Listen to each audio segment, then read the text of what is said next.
우리 하나님의 말씀 보겠습니다. 하나님 말씀 사도행전 우리 17장 16절에서 34절의 말씀까지 우리 함께 보시겠습니다. 사도행전 17장 16절에서 34절 좀 길긴 한데 오늘은 아덴에서 일어났던 일에 대해서 우리가 살펴보는 시간인데요. 우리 다 한 목소리로 합독하시겠습니다.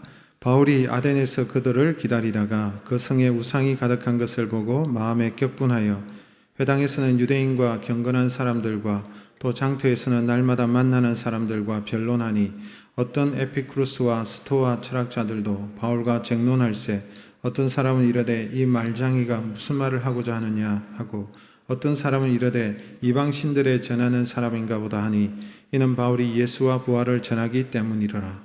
그를 붙들어 아레오파고로 가며 말하기를 내가 말하는 이 새로운 가르침이 무엇인지 우리가 알 수 있겠느냐. 내가 어떤 이상한 것을 우리 귀에 들려주니 그 무슨 뜻인지 알고자 하노라 하니 모든 아덴 사람과 거기서 나그네 된 외국인들이 가장 새로운 것을 말하고 듣는 것 이외에는 달리 시간을 쓰지 않음이더라.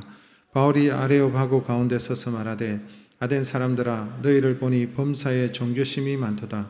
내가 두루다니며 너희가 위하는 것들을 보다가 알지 못하는 신에게라고 새긴 단도 보았으니 그런즉 너희가 알지 못하는 위하는 그것을 내가 너희에게 알게 하리라. 우주와 그 가운데 있는 만물을 지으신 하나님께서는 천지의 주제시니 손으로 지어 전에 계시지 아니하시고 또 무엇이 부족한 것처럼 사람의 손으로 섬김을 받으시는 것이 아니니 이는 만인에게 생명과 호흡과 만물을 친히 주시는 이심이라. 인류의 모든 족속을 한 혈통으로 만드사 온 땅에 살게 하시고 그들의 연대를 정하시며 거주의 경계를 한정하셨으니 이는 사람으로 혹 하나님을 더듬어 찾아 발견하게 하려 하심이로다. 그는 우리 각 사람에게 멀리 계시지 아니하도다. 우리가 그를 힘입어 살며 기동하며 존재하느니라. 너희 시인 중 어떤 사람들이 말과 같이 우리가 그의 소생이라 하니 이와 같이 하나님의 소생이 되었은즉 하나님을 금이나 은이나 돌에나 사람의 기술과 고안으로 새긴 것들과 같이 여길 것이 아니니라. 알지 못하는 시대에는 하나님이 간과하셨거니와 이제는 언제든지 사람에게 다 명하사 회개하라 하셨으니 이는 정하신 사람으로 하여금 천하를 공의로 심판할 날을 작정하시고 이에 그를 죽은 자 가운데서 다시 살리신 것으로 모든 사람에게 믿을 만한 증거를 주셨음이라 하니라. 그들이 죽은 자의 부활을 듣고 어떤 사람은 조롱하고 어떤 사람은 이 일에 대하여 내 말을 다시 듣겠다 하니 이에 바울이 그들 가운데서 떠나매 몇 사람이 그를 가까이 하여 믿으니 그 중에는 아레오바고 관리 디오누시오와 다말이라 하는 여자와 또 다른 사람들도 있었더라. 아멘. 할렐루야. 우리 앞뒤 좌우에 계신 분들과 이렇게 한번 인사하시겠습니다. 은혜 많이 받으시기 바랍니다. 인사하시겠습니다. 네, 다시 코로나 확진자들이 좀 발생을 하고 또 교회에서 방역 수칙을 제대로 지키지 못했던 교회들 또 교회 안에서 식사를 하고 이랬던 교회들 가운데 확진자들이 좀 나왔습니다. 그래서 다시 또 어려운 문제가 생겨가지고 사회적 거리두기 2단계로 이렇게 들어가게 되었죠. 그래서 오늘 저는 여러분들을 보지 못할지도 모르겠다 이런 생각도 했었습니다. 그러나 기본 예배는 드릴 수 있게 되었고 그래서 소그룹이나 다른 모임들은 할 수 없는 그런 상황으로 바뀌어졌습니다. 다시 2주간 그렇게 사회적 거리두기 2단계로 이렇게 돌입했는데 2주 동안 또 우리가 열심히 기도함으로 또 이렇게 큰 어려움 없이 잘 벗어나고 다시 우리가 열심으로 하나님 앞에 나와서 예배하고 또 우리가 만날 수 있고 교제하고 훈련받을 수 있는 그날이 오기를 간절히 소원합니다. 여러분 사도행전의 주제를 아시죠? 오늘 사도행전 17장까지 보게 되는데 우리가 사도행전을 우리가 읽으면서 묵상하면서 계속해서 기억해야 될 점이 있는데 그것은 바로 사도행전의 주제를 늘 염두에 두는 것입니다. 사도행전의 주제가 무엇입니까? 복음이 예루살렘에서부터 출발했죠. 예루살렘에서 출발한 이 복음이 어떻게 땅끝까지 복음이 전거되느냐 그 모습을 보여주는 것이 사도행전의 내용입니다. 그래서 이것을 늘 보시고 복음이 여기까지 갔구나 복음이 여기까지 갔구나 하는 것을 우리가 보면서 우리가 이 사도행전을 읽어야 되는 것입니다.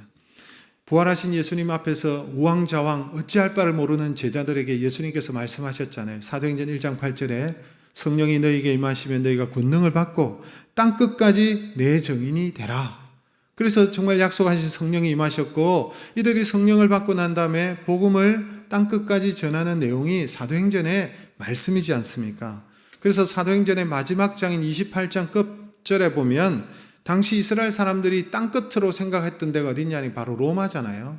그래서 로마에까지 가서 복음을 전하는 전도자의 모습을 이제 비춰주고 있죠. 그 전도자의 모습이 바로 바울의 모습인데 그렇게 사도행전이 끝을 맺고 있는 것을 보게 됩니다. 이렇게 여러분 복음이 로마로 갔죠. 이 로마로 간 복음이 어떻게 되었습니까?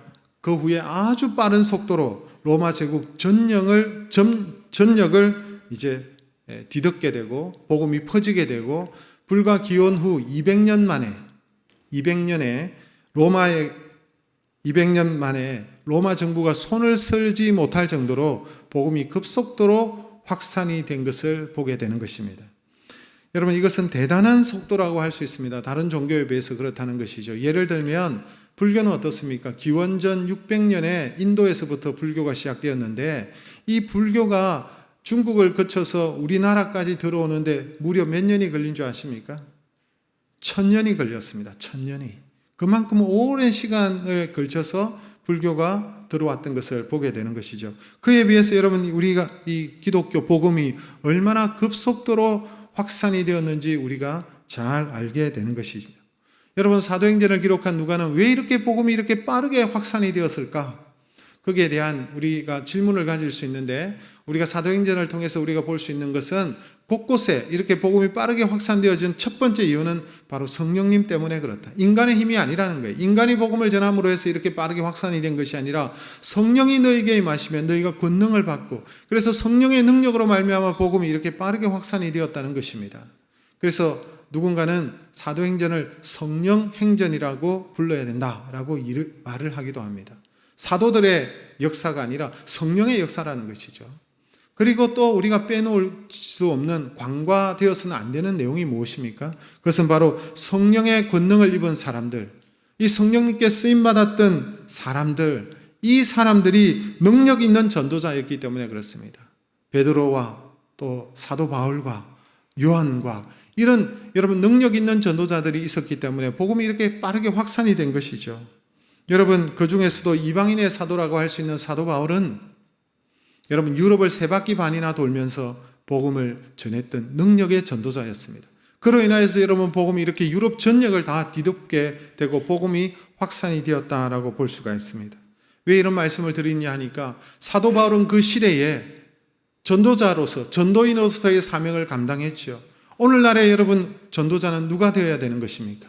바로 저와 여러분이 하나님 앞에서 세워진 여러분 전도인의 사명을 감당해야 될 줄로 믿습니다. 주님께서 우리에게 주신 중요한 사명이지 않습니까? 가장 본질적인 사명이 무엇입니까? 예수 그리스도의 정인이 되는 삶, 전도인의 삶을 사는 것입니다. 오늘 저와 여러분 가운데 한 사람도 빠짐없이 나는 전도자라는 분명한 정체성을 가지시기를 주님의 이름으로 축복합니다. 한 사람도 예외 없이 여러분 모든 사람들이 전도의 사명을 내가 가지고 있다. 내가 이 땅에 존재하는 것은 바로 전도하기 위해서 복음을 전하기 위해서 하나님께서 나를 세워주셨다는 사실을 우리가 잊어버리지 말아야 돼요. 이걸 잊어버리고 망각하면 여러분 우리가 하나님께서 주신 주님께서 우리에게 주신 그 사명을 저버리는 그런 행위인 것입니다. 주님께서 기뻐하지 아니하시는 거예요. 우리에게 복음을 주시고 우리에게 생명을 주시고 우리에게 십자가 부활의 예수 그리스도의 진리와 복음을 우리에게 주신 이유는 우리가 그런 전도인의 사명을 감당하라고 우리에게 주신 줄로 믿습니다. 오늘 본문은요 바울이 에덴이라는 곳에 에덴 동산이 아니라 이 에덴은 아테네를 말하는 것입니다. 아테네에서 복음을 전하는 이 설교하는 내용이 나타나고 있는데요. 이 내용을 가만히 살펴보면 사도 바울이 얼마나 능력 있는 전도자의 모습을 가지고 있는지 우리에게 보여주고 있어요. 그 설교의 내용을 우리가 한번 살펴보면서 우리가 도전을 받고 우리도 능력 있는 그리스도의 정인의 삶을 살아가는 저와 여러분 되시기를 간절히 소망합니다. 여러분 첫째로 사도 바울은 어떤 전도자였느냐? 그의 모습을 통해서 우리가 볼 수 있는 것은 바울은 격분하는 전도자였다는 것입니다. 오늘 설교 제목이 아덴에서 격분하다 이런 표현을 썼는데요. 여러분 격분하는 전도자였습니다. 그 이유가 무엇입니까? 오늘 본문 16절의 말씀을 우리 같이 한번 읽겠습니다. 바울이 아덴에서 그들을 기다리다가 그 성에 우상이 가득한 것을 보고 마음에 격분하였다고 표현되고 있죠. 격분했다는 말은 여러분 크게 분노했다 이런 뜻이고, 어느 정도로 분노했느냐, 원어 성경을 보면 그 의미를 이렇게 표현하고 있습니다. 발작할 정도로 치를 떨면서 분노했다는 것입니다. 발작할 정도로 참지 못하는 것이죠. 발작. 사실 여러분 바울이 이렇게 화를 내고 분노하는 모습을 우리가 전에도 본 적이 있습니다. 어디에서 보셨어요? 사도행전 15장 끝 무렵에 사도 바울이 2차 전도 여행을 떠나고자 할 때에 마가 요한이라는 사람을 데리고 가야 되느냐 말아야 되느냐, 이걸 가지고 여러분 심한 다툼이 일어났죠. 그때 화를 낸 것 같아요. 그래서 여러분 마가 요한을 데려가지 않겠다, 데려가야 된다, 바나바와 심히 다투고 피차 갈라서는 모습을 보였습니다. 그렇게 여러분 그때도 화를 냈는데 오늘 본문에도 보니까 아덴이라는 곳에 와가지고 바울이 지금 격분하고 있는 거예요. 화를 내고 있는 거예요. 사실 여러분 이렇게 분노하고 화내는 것은 좋은 일일까요? 안 좋은 일일까요? 네, 좋을 수도 있어요. 제가 이렇게 질문하는 것은. 근데 안 좋은 의미로 얘기하면 여러분 건강에 안 좋죠. 화를 잘 내는 사람은 건강이 별로 좋을 수가 없어요. 화를 다스리지 못하는 것은 문제입니다. 그렇다고 여러분 화를 무조건 참는 것도 문제지만 화를 다스리지 못하고 쏟아내면 더 좋지 않습니다. 제일 먼저 자기 자신을 망가뜨려요. 자신이 여러분 육체적으로 질병이 올 수도 있고 우울증이 올 수도 있고 막 화병이 생기면 어떻게 되겠습니까? 그게 다 우울증이 오는 거예요. 마음의 병이 드는 거죠. 육체적인 질병이 또 따라오게 됩니다. 그리고 여러분 화가 좋지 못한 이유는 화를 내면 다른 사람과의 관계가 어떻게 돼요? 관계가 깨져버려요. 여러분 그때 한번 참아야 되는데 그 화를 참지를 못해가지고 지금까지 그 사람과의 관계가 올바르지 못하고 회복이 안 되는 그런 경우들이 있지 않습니까? 또 여러분 화를 내면 다른 사람에게 상처를 입히고 다른 사람을 망치기도 합니다. 나는 화를 푼다고 내지만 화를 당하는 사람의 입장에서는 그게 여러분 마치 불에 데인 것 같은 큰 상처가 되는 거예요. 여러분 그래서 성숙한 사람들은요, 화를 잘 다스릴 줄 아는 사람들이에요. 성경에 보면 이런 내용이 있습니다. 에베소서 4장 26절의 말씀 우리 같이 읽어볼까요? 분을 내어도 죄를 짓지 말며 해가 지도록 분을 품지 말고. 화가 나는 것은 어쩔 수 없어요. 분을 내어도 분이 나죠. 화가 나죠. 그러나 성경에 보니까 죄 짓지 마라. 해가 지도록 분을 품지 말라 이렇게 말하는 거예요. 여러분 우리가 분을 품고 있으면 어떻게 됩니까? 그 분이, 그 화가 나를 막 태우는 거예요. 그 분노가 막 나를 태우고 나를 망가뜨리고, 가만히 두면 어떻게 돼요? 그것이 여러분 치명적인 문제가 되고 여러분 더 나아가서 죄를 짓는 자리까지 가는 거예요. 그 사람을 대한 그 분노가 극심하면 이성을 잃어버리고 칼을 빼들고 갈 수도 있지 않습니까? 범죄의 자리까지 가는 거예요. 성경에 보니까 그래서 화는 우리가 부족하니까 분을 내어도 죄 짓지 말고 해가 지도록 분을 품지 말라. 여러분 해지기 전에 항상 남편과 아내 사이에 해지기 전에 해결하시기 바랍니다. 다른 사람과의 관계에 있어서 해지기 전에 여러분 해결하세요. 해가 넘어가면 안 돼요. 밤을 지새면 안 돼요. 그 전에 해결하라고 성경은 말을 하고 있습니다. 그래 여러분 그 상처가 깊어지지 않는 거예요. 빨리 해결할 수 있는 거예요. 그러나 가만히 두면 점점점 그 골이 깊어져서 여러분 회복이 안 되는 거예요. 범죄의 자리까지 갈 수도 있습니다. 그래서 성경의 말씀을 기억하시기를 바랍니다. 그런데 여러분 오늘 이 바울이 이 아덴에서 분노한 것은 좀 성격이 달라요. 왜 성격이 다릅니까? 여러분 바울이 베레아, 지난주에 우리가 살펴봤듯이 베레아 지역에서 복음을 전했죠. 이 사람들은 굉장히 여러분 신사적인 사람이고 마음이 너그럽고 말씀에 대한 열정이 있는 사람들이었고 말씀을 분별하려고 말씀을 상고하는 그런 사람들이었죠. 거기서 복음을 잘 전하고 난 다음에 배를 타고 남쪽으로 그리스 남단으로 쭉 내려오는데 내려와서 들어갔던 곳이 바로 아테네라는 곳에 도착하게 됩니다. 여러분 우리가 아는 대로 아테네는 얼마나 문화의 도시입니까? 오늘날도 그렇죠. 수많은 관광객들이 여러분 그리스 아테네로 들어가지 않습니까? 이 아테네라는 것은, 아덴이라는 도시는요, 여신 아데나를 기념하기 위해서 붙여진 이름입니다. 그러니까 신의 이름을 붙여진 거예요. 그렇죠? 먼저 여러분, 아테네는요, 학문이 매우 발달한 도시였죠. 문학, 철학, 수사학, 과학 등 아주 유명한 그런 도시였습니다. 아테네는 우리가 아는 대로 철학자들의 본고장이기도 합니다. 유명한 철학자들이 여기 다 나왔어요. 소크라테스, 그리고 플라톤, 그 다음에 아리스토텔레스, 텔레스, 이런 등등 그리스의 사상의 중심을 이루었던 사람들, 그리고 이 철학의, 고대 철학의 아버지라고 할 수 있는 사람들이 여기서 다 나왔어요. 그 헬라 철학의 본산지죠. 그리고 여러분, 이 아테네는 그리스 신화의 본거지이기도 합니다. 많은 신들이 있잖아요. 많은 신화들이 이곳에서 나왔습니다. 시와 연극과 그림과 조각 등 세계의 예술과 문화의 도시였죠. 민주주의가 태동한 곳이 이곳이었고요. 마라톤이 출발한 곳이 바로 여기 아테네 아닙니까? 그리고 이곳엔 화려한 건물들이 많았습니다. 아크로폴리스를 비롯하여서 파르테논 신전, 수많은 사원과 건축물들, 그 당시에 여러분 그 건축물들을 보고 그리스 아테네에 가서 입을 딱 벌어지는 그런 경우들이, 어떻게 이렇게 아름다운 건물을 지었을까? 그렇게 우리가 대단한 건물들이 많이 세워졌죠. 아테네는 경제적, 정치적으로 그 당시에 세계 3대 도시 중에 하나였습니다. 로마와, 그리고 여러분 이집트의 알렉산드리아와, 그리고 이 그리스 아테네가 그 당시에 세계 3대 도시를 형성하고 있었던 대단한 도시라고 할 수가 있습니다. 그러나 사도 바울의 눈에는 여러분 그렇게 보이지 않았습니다. 바울의 눈에는 이 아테네라는 도시는 우상이 가득한 타락한 도시였습니다.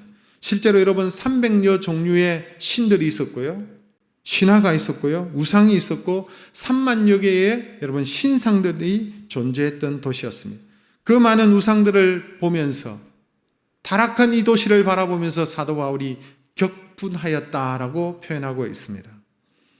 여러분, 그것뿐만 아니라 수많은 철학자들이 날마다 모여서 철학을 얘기하고 신에 대해서 얘기하지만 정작 그들은 사실 사도 바울이 볼 때는 하나님을 모르는 자들이었습니다. 영적으로 무지한 영적인 암흑의 도시였다라고 볼 수 있는 것이죠. 심지어 그들은요, 얼마나 신을 열심히 섬겼던지 알지 못하는, 알 수도 없는 그 신들이라는 제단을 만들어가지고 그 신을 섬기고 있는 모습을 보여주고 있지 않습니까? 오늘 본문 23절의 말씀 우리 같이 한번 읽겠습니다. 내가 두루다니며 너희가 위하는 것들을 보다가 알지 못하는 신에게라고 새긴 단도 보았으니 그런즉 너희가 알지 못하고 위하는 그것을 내가 너희에게 알게 하리라. 여러분, 이렇게 알지 못하는 신이라는 제단도 만들어 놓고 거기다가 얼마나 이 사람들이 종교심이 열심인지 우리가 알 수가 있죠. 그리고 진리를 향한 그 열망과 갈구가 있었던 곳이에요. 그래서 철학이 그렇게 발달하지 않았겠습니까? 더 결정적으로 여러분, 이들이 우상숭배에 열심이었지만 이 우상숭배 뒤로 행해지는 수많은 성적 타락과 범죄가 가득한 도시였어요. 사실 여러분, 우상은요, 그 당시에 그 우상들은 다 엄난한 문화와 연결되어져 있었습니다. 타락한 문화와 연결되어져 있었습니다. 아주 여러분 음행이 충만했습니다. 성령 충만한 것이 아니라. 여러분, 그래서 사도 바울에게는 이 아테네는 탄성을 자아낼 만큼 대단하고 아름답고 어마어마한 그런 도시가 아니라 우상 숭배와 더러움과 추함과 성적인 타락과 이런 것들로 가득 차 있는 멸망의 도시, 타락한 도시, 하나님 앞에 심판에 임할 수밖에 없는 그런 도시로 여러분 사도 바울이 보면서 격분하였던 것입니다. 그는 사람의 마음으로 그 도시를 바라본 것이 아니라 하나님의 마음으로 그 도시를 바라본 것이죠. 하나님의 모습을 벌거벗은 나체로 묘사하고 신들을 짐승의 모습으로, 반인 반수의 모습으로 그렇게 바꾸어 놓았던 것을 보게 되는 것입니다. 그것들을 숭배하고 경배하는 모습을 보고 분노한 것입니다. 그것뿐만 아니라 그런 사상과 그런 이론과 그런 철학과 그런 타락한 문화 속에서 여러분 죽음으로 치닫는 그 영혼들, 그 속에 있는 그 사람들을 바라보면서 함께 그 아픔을 느끼고 고통을 느끼면서 지금 그런 마음들이 생기고 있는 거예요. 이것을 여러분 거룩한 분노다라고 말을 할 수 있습니다. 그냥 일반적인 우리가 화내고 막 이런 분노가 아니라 거룩한 분노죠. 하나님 앞에서 느끼는 그런 거룩한 영적인 분노가 사도 바울에게 이렇게 치밀어 올랐던 것이죠. 여러분, 우리는 어떻습니까?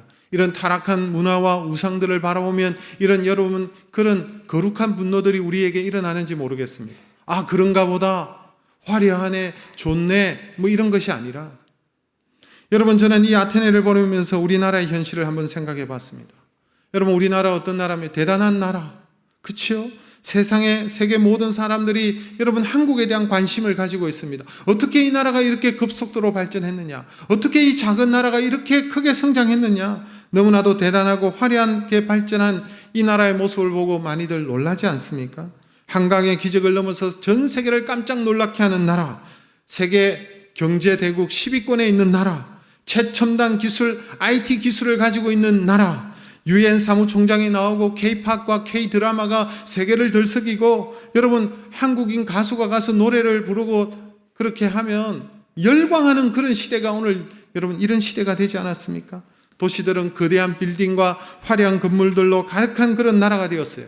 코로나19 바이러스가 오기 전에는 1년에 여러분 1,000만 명 이상의 관광객들이, 세계 관광객들이 한국으로 들어오는 그런 나라가 되어졌습니다. 그러나 그러한 화려한 모습과는 달리 여러분 이 나라의 이면, 이 나라의 여러분 내부의 모습을 보고 여러분 우리에게 그런 격분하는 마음이 있는지 모르겠어요. 여러분 이 나라가 얼마나 어둡고 타락한 도시로, 나락으로 이렇게 전락되고 나락으로 떨어지고 있는지 모르겠어요. 포르노 사이트 접속률 1위, 청소년 흡연율 1위, 술 소비량 40도 이상 1위, 간암 사망률 1위, 사이버 폭력 1위, 뇌물 공여 지수 2위, 성폭력 발생 빈도 2위, 교통사고율 1위, 전 세계 이혼율 1위, 고등학교 자살률 세계 1위, 고아 수출 1위, OECD 국가 중 부패율 1위, 청소년 낙태율 1위, 이단 사이비 1위, 전쟁 위험 1위, 핵전쟁 위험 1위. 여러분 이런 나라가 우리나라예요. 여러분 모든 안 좋은 모든 지수에 있어서 한국이 탑으로 달리고 있는 이런 모습이 여러분 우리나라의 실정이라는 것입니다. 이런 와중에 교회는 어떻습니까? 교회는 점점 쇠퇴되고 점점 여러분 다음 세대들은 교회를 떠나고 있는 이런 실정 가운데 있는 여러분 우리의 모습을 보면서 여러분 우리가 이런 격분하는 마음이 나야 되지 않겠습니까? 이렇게 타락하고 어둡고 범죄하고 하나님 보시기에 이런 모습으로 전락되어가는 모습을 보면서 여러분 우리의 마음에 아무런 그런 마음이 없다면 여러분 우리나라는 소망이 없습니다. 여러분 우리나라의 소망은요, 예수 믿는 사람에게 소망이 있는 거예요. 예수 믿는 사람이 이렇게 많다고 하는데 2천만이나 된다고 하는데 2천만이 아니죠. 2천만입니까? 얼마예요? 20%잖아요. 20%. 1,000만 명 이상이 여러분 예수 믿는 사람이라고 하는데 왜 나라의 모습은 점점 이렇게 어두워집니까? 왜 예수 믿는 사람들이 이렇게 많다고 하는데 왜 여러분 점점 이렇게 악한 문화가 악한 쪽으로만 발전하고 있습니까?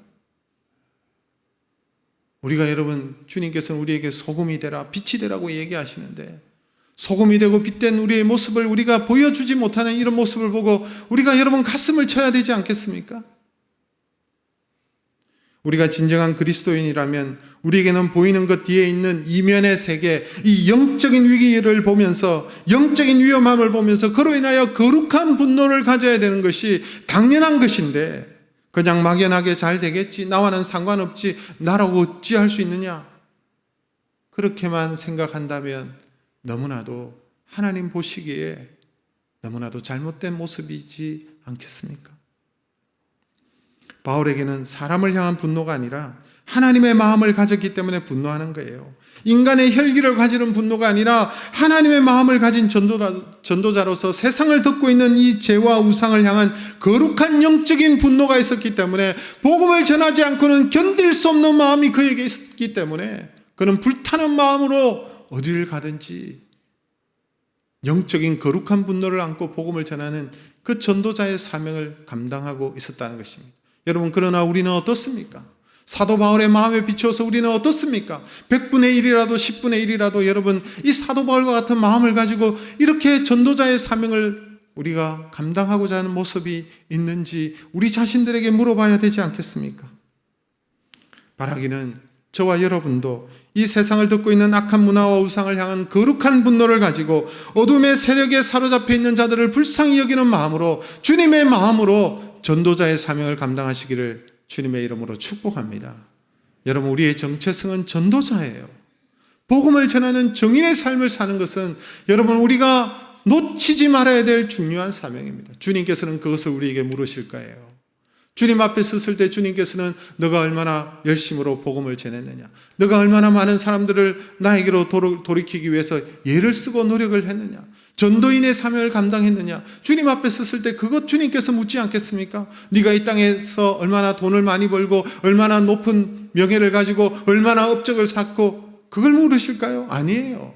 생명을 살리는 일에 얼마나 애쓰고 힘썼느냐죠. 여러분, 우리의 목표는요, 우리의 삶의 여러분 목적은요, 내가 잘 사는 것이 아니라 다른 사람을 잘 살도록 만들어주는 것이 우리 그리스도인의 정체성이 되어야 될 줄로 믿습니다. 그래서 여러분, 우리가 축복의 통로예요. 그래서 여러분, 우리가 복음의 통로라는 것입니다. 거룩한 분노를 안고 일어서는 우리 열린 한문교회 우리 성도님들 되시기를 주님의 이름으로 축복합니다. 여러분, 사도 바울은 어떤 의미에서 능력 있는 전도자였습니까? 두 번째로, 여러분, 사도 바울의 전도의 내용들, 그 설교의 말씀을 살펴보면 참으로 이 사도 바울은 현명하고 지혜로운 전도자구나 하는 생각을 가집니다.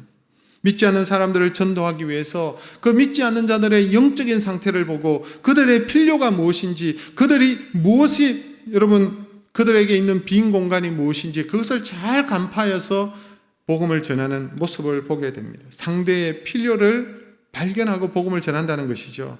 바울이 여러분 아테네를 돌아보는 가운데 많은 신전들이 있었고 제단들이 있었습니다. 그런데 특이한 것은 앞에도 말씀을 드렸듯이 이름도 모르는 신들에게 바쳐지는 제단이 있었다는 것입니다. 여러분, 우리가 아는 대로 아테네는 신의 나라요, 신화의 나라지 않습니까? 그래서 수많은 신들이 있었어요. 뭐 제우스라든지 포세이돈이라든지 비너스라든지, 여러분 전쟁의 신, 지혜의 신, 미모의 신, 뭐 온갖 신들이 판을 치는 그런 나라가 이 그리스인데, 아테네였는데, 그런데 여러분 그 수많은 신들을 섬겨도 마음이 안정이 안 되는 거예요. 안심이 안 되는 거예요. 혹시 우리가 놓치고 있는 것은 없을까? 우리가 어떤 신을 몰라보고 그 신에게 제단을 짓지 않고 그 신에게 바치지 않으면 그 신이 노하면 어떡할까? 그런 마음이 들어가지고요, 알지도 못하는 그런 신이라는 제단을 만들어 놓고 여러분 숭배하고 있는 거예요. 제단에다가 제물을 올려놓고 제사를 지내고 하는 거예요. 불안해가지고 우리가 놓치고 있는 신이 없느냐. 여러분, 그런 나라가 아테네였어요. 그리고 여러분, 사도 바울이 또 한 가지 발견한 것이 있습니다. 이들은 종교심이 정말 열심이구나. 종교심이 너무 열심인 그런 민족이었죠. 그리고 그들을 돌아보면서 이런 진리에 대한 갈망, 이 종교심이 뛰어난 사람들이었고 진리에 대한 갈망이 있었고, 그리고 철학의 본산지 아닙니까? 끊임없이 그래서 인간의 존재의 기원을 찾고 어디서부터 왔는지를 찾는 그런 사람들이었죠. 그런데 여러분, 그래서 진리를 향한 끝없이 방황하는 그런 사람들이었고, 그래서 끝없는 새로운 사상과 끝없는 새로운 것들을 만들어내는 그런 나라, 그런 도시였죠. 그래서 여러분, 소크라테스, 플라톤, 아리스토텔레스 이런 사람들이 나왔고, 이들을 통해서 여러분 많은 철학의 학파들이, 스토아 학파가 나오고 에피쿠로스 학파가 나오고, 제가 다 설명을 못하는데 이 학파에 대해서 그런 학파들이 계속 나오는 거예요. 그러나 이런 학문과 그들의 사상을 통해서 채워지지 않더라는 거예요. 영적으로 채워지지 않는 것을 발견한 거예요. 사실 그래요. 영적인 문제는요, 이런 철학으로, 어떤 문학으로, 어떤 것으로, 지성으로 채워지는 것이 아닙니다. 제가 대학 시절에 기독교 세계관 모임이 있었고, 그 안에서 열심히 스터디를 한 경험이 있습니다. 기독교 세계관을 알기 위해서는 다른 세계관도 알아야 비교가 되고 더 명확해지거든요. 그래서 다른 세계관을 알기 위해서 철학을 공부했습니다. 우리 세계관 모임에서. 그래서 고대 철학, 중세 철학, 근대 철학, 그리고 철학자들 그들의 사상들을 공부하고 그렇게 열심히 했던 기억이 납니다. 그런데 그 공부를 하면서 이 소크라테스나 플라톤이나 아리스토텔레스나 이런 위대한 사상자, 이런 철학자들의 모습을 보면 정말 느끼는 것은 대단한 사람들인 거예요. 어떻게 이런 생각을 했을까? 어떻게 이런 사상을 만들어냈을까? 그 사상을 보고 놀라운 거예요. 그래서 여러분 우리가 공부하면서 느끼는 것은 다 동일했어요. 그 안에서 같이 공부하고 같이 스터디를 하는 사람들이 다 동일했는데 그것은 뭐냐니까 야 정말 대단하다. 대단하다. 그러나 또 하나는 공허하다. 정말 대단하지만 이들이 만드낸 문학과 철학이 정말 대단하지만 그러나 너무나도 공허하다.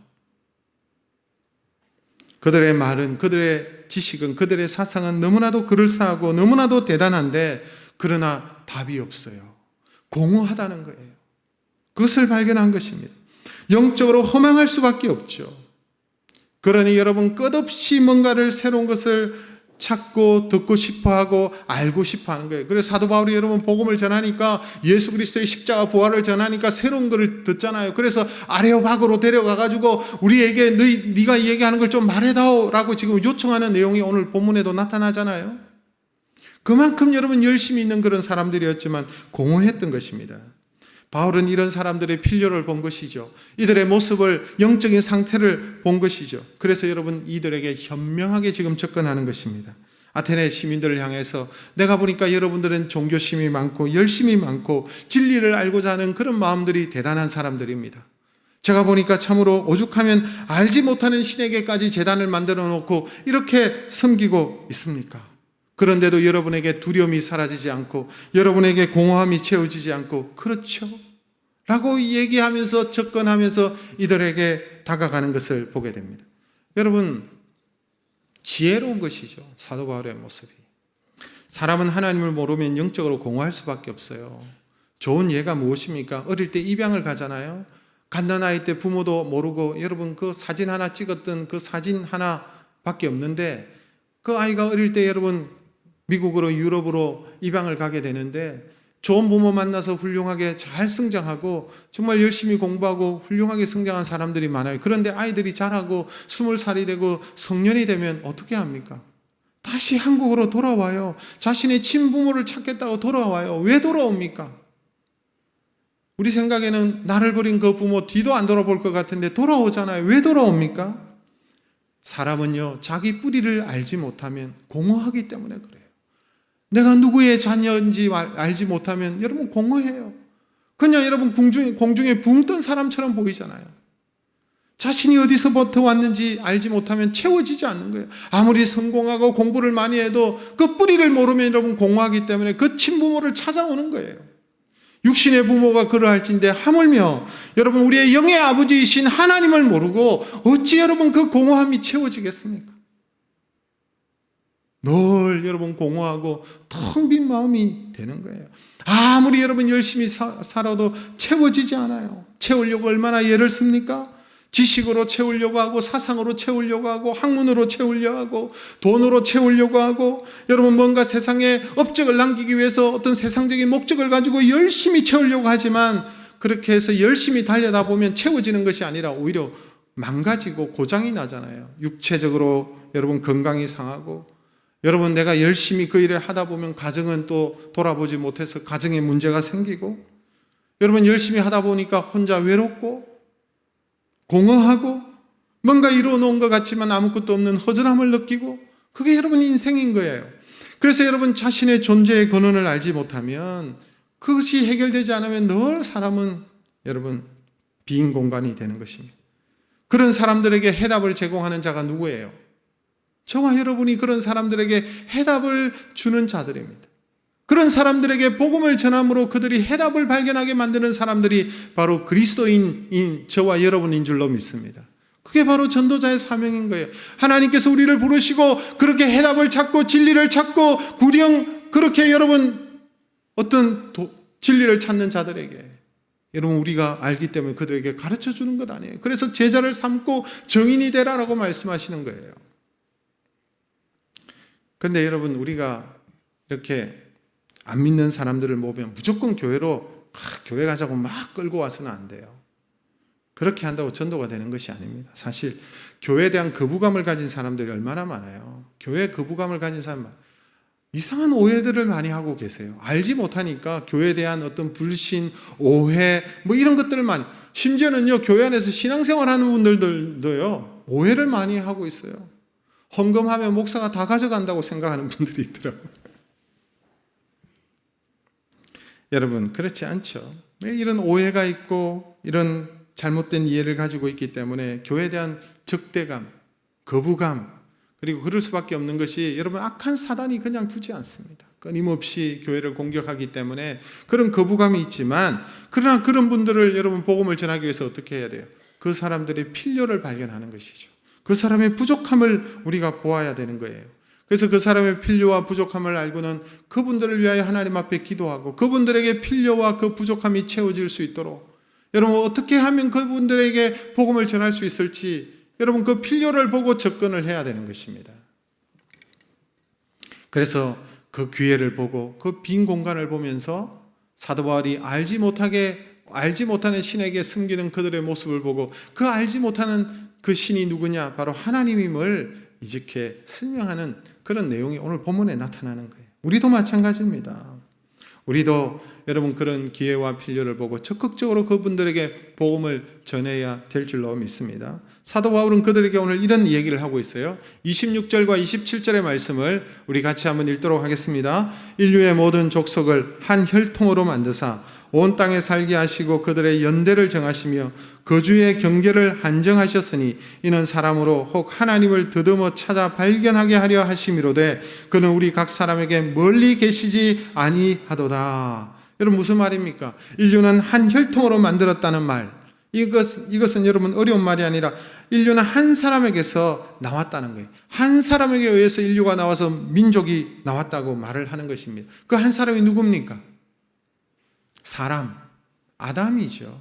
하나님께서 아담을 지으셨는데 모든 인류는 아담에서부터 출발했다는 것을 말하는 것입니다. 그리고 아담에서 출발한 그 사람들이 그들이 사는 시기와 거주할 경계와 위치를 정해 놓으셨다. 그런 인류의 역사를 보면 누구든지 하나님이 계시다는 것을 알 수 있다는 거예요. 그러면 그 한 사람으로부터 나왔고 그 사람으로부터 민족이 나오고 그 사람을 통해서 그 사람들이 사는 시기와 경계와 지역을 정해 두셨다라고 했네요. 그러면 도대체 그분이 누군가? 세상이 우연히 만들어지고 사람들이 우연히 태어난 것이 아니지 않습니까? 하나님이 지으신 아담에서부터 출발했기 때문에, 그러므로 누구든지 여러분 사람들은 하나님과 끊을 수 없는 관계에 있다는 거예요. 그 하나님은 각 사람에게 멀리 계시지 아니하니라. 조금만 더듬어 보면, 조금만 살펴보면 그 하나님을 우리가 느낄 수 있다는 것 아니겠습니까? 세계의 역사를 보라는 거예요. 어떤 민족이 생기고 거기에서 살다가 그러다가 망하고 또 새로운 민족이 생기고 그렇게 하는 것이 다 하나님께서 정하여 주신 것이라는 거예요. 그렇기 때문에 인류의 흐름을 보고 인류의 역사를 쭉 살펴보면 역사의 주관자가 계신 것들을 알 수 있다는 거예요. 그리고 28절 29절의 말씀을 우리 같이 한번 읽겠습니다. 우리가 그를 힘입어 살며 기동하며 존재하느니라. 너희 시인 중 어떤 사람들의 말과 같이 우리가 그의 소생이라 하니 이와 같이 하나님의 소생이 되었은즉 하나님을 금이나 은이나 돌에다 사람의 기술과 고안으로 새긴 것들과 같이 여길 것이 아니니라. 여러분 민족 단위 크게 얘기할 것도 없이 우리 개인들을 살펴보는 것이죠. 당신들의 지나온 인생을 살펴보라는 거예요. 너희들이 태어나서 그리고 성장하고 결혼하고 난 다음에 많은 어려움을 겪고 그것을 넘기고 그렇게 지내왔는데 여기까지 와서 앉아 있는 것, 여기까지 이렇게 있는 것은 우연한 일이 아니라는 거예요. 조금만 생각해 보면 우리의 인생을 어떤 손길이 이끌어 가시고 인도하셨다는 것을, 주관자가 계시다는 것을 알 수 있지 않느냐라는 것입니다. 여러분 아무리 하나님을 부정하고 안 믿어도 어려운 일이 생기면 본능적으로 사람들은 하나님을 찾고 하나님을 여러분 바라보는 거예요. 본능적으로 하나님을 느끼는 거예요. 나도 모르게 하나님을 찾는 거예요. 왜? 하나님으로부터 나왔기 때문에. 그러므로 하나님을 모르겠다는 것은 핑계에 지나지 않는 것입니다. 자기를 낳아주고 길러주신 어머니를 두고 난 그 사람 모른다고 빡빡 우기면 그게 여러분 되겠습니까? 그거와 같다는 거예요. 하나님을 인정하지 않는 것은 고집에 불과하다는 거예요. 그냥 상식적으로 생각하면 여러분 하나님 계시지 않습니까? 상식적으로 생각해도. 우연히 여러분 이런 컵이 있고 우연히 여러분 이 스피커가 있고 마이크가 있는 것입니까? 이게 다 우연으로 되었나요? 어느 날 갑자기 여러분 고철들이 막 갖다 붙어가지고 막 이렇게 스피커가 되나요? 오늘날 여러분 정말 그 단세포 하나가 그 세포가 어떻게 생겼는지도 모르겠지만 우연히 생겨가지고 이것이 막 진화를 거쳐가지고 막 이렇게 사람이 되었나요? 그렇게 주장하는 것도 여러분 그것도 신앙입니다. 그것도 과학이 아니에요. 신앙이지. 그래서 진화론이나 뭐 여러분 창조론이나 다 신앙이에요. 과학이라고 얘기하지만 신앙이죠. 가설이잖아요. 여러분, 그냥 내가 아니야, 믿을 수 없어, 안 믿어 이러고 고집을 부리는 것과 똑같다는 것입니다. 여러분, 이들은 종교심이 많았고 이들은 진리에 대한 갈구함이 있었고 늘 새로운 것에 대한 갈구함이 있는 이들을 향해서 사도 바울이 기회를 보고 그 알지 못하는 신을 섬기는 그들을 향해서 하나님을 보여주는 것입니다. 하나님을 제시하는 것입니다. 우리도 사도 바울처럼 전도할 때 기회를 봐서 안 믿는 분들에게 하나님을 드러내야 되는 거예요.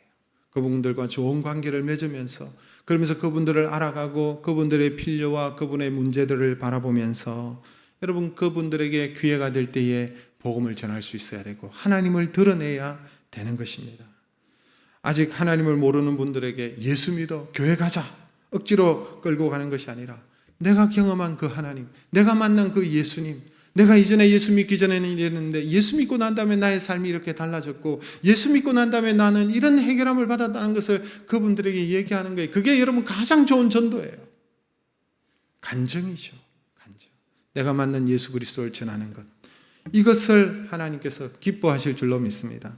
여러분 바울이 이렇게 여러분 복음을 전했을 때 어떤 일이 일어났을까요? 아덴에서 이렇게 여러분 아레오바고에서도 복음을 전하고 만나는 사람마다 복음을 전했을 때 어떤 일이 일어났을까요? 폭발적인 일들이 일어났을까요? 그렇지 않습니다. 안타깝지만 여러분 거의 아무런 일도 일어나지 않았어요.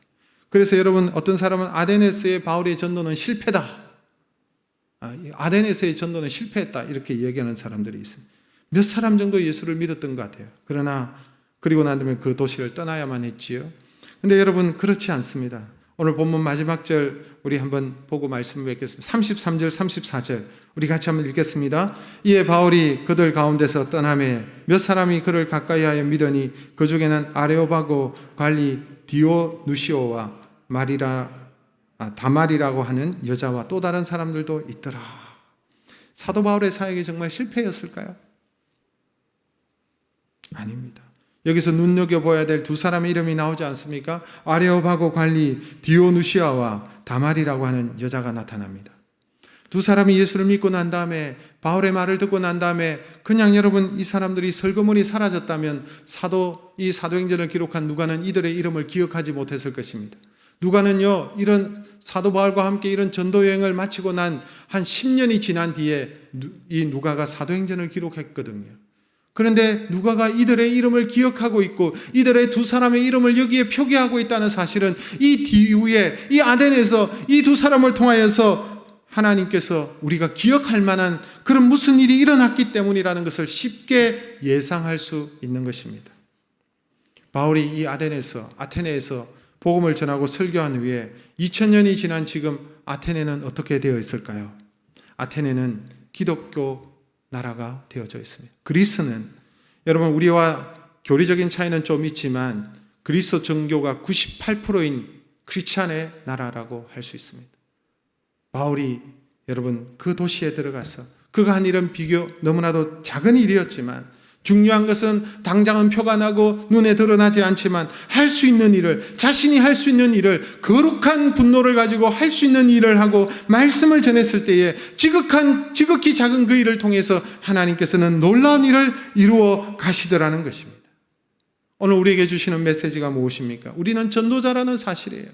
예수 그리스도를 전하는 복음의 증인이 되라는 사실인 것입니다. 어떤 전도자가 되어야 될까요? 거룩한 분노를 안고 영적인 분노가 있어야 된다는 것입니다. 일반적인 분노가 아니에요. 일이 원하는 대로 안 되기 때문에 막 화가 나고 그리고 자식이 말을 안 듣고 사업이 잘 안 되고 억울한 일을 당하고 해서 내는 그런 화가 아니라 또 다른 분노, 거룩한 분노, 영적인 분노를 말하는 것이죠. 세상을 향한 거룩한 분노를 우리가 품어야 된다는 것입니다. 그러므로 그 거룩한 분노를 품고 여러분 죽어가는 영혼들을 바라볼 때, 이 세상을 바라볼 때, 우리나라와 민족을 바라볼 때에 그런 여러분 안타까운 마음을 품고 불쌍히 여기는 마음으로 여러분 우리가 더욱더 불타는 열정을 가지고 우리가 할 수 있는 일에 최선을 다하고 전도하고 예수 그리스도를 전하는 그런 사명을 잘 감당해야 될 줄로 믿습니다.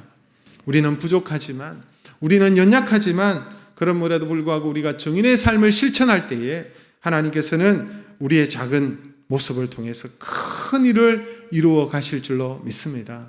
우리 열린 하나님 교회는 주님께서 오시는 그날까지 전도자의 사명을 감당하고 주님께 영광을 돌리는 참으로 하나님께서 기뻐하시는 그런 아름다운 교회 되기를 간절히 소망합니다.